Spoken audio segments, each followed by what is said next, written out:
everyone, welcome to another edition of What's New with CBT Nuggets. My name is Sam. We have a lot of content to cover, so let's check it out.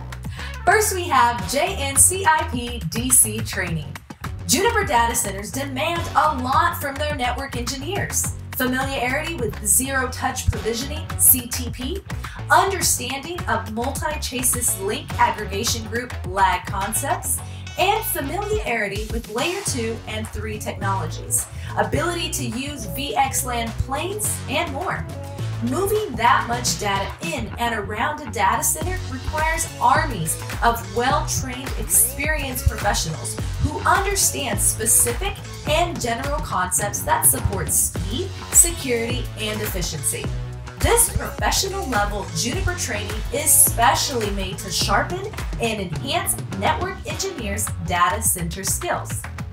Next, we have MySQL Training.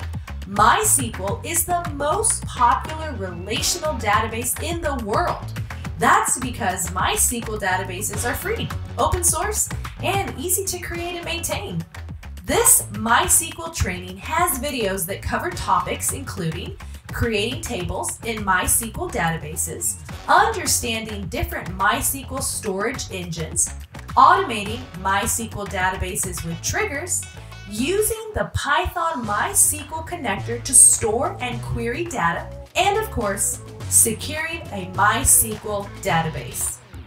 And finally, we have the Certified Associate Python Programming, or PCAP. Python is one of the simplest, most accessible programming languages around today, and it's hard to imagine a developer who wouldn't benefit from knowing it.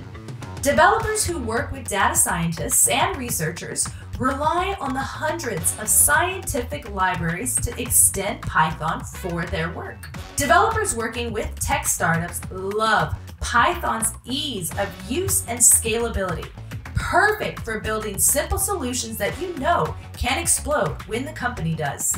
No matter where you develop or how, learning Python will either accelerate your career or start it on the right foot.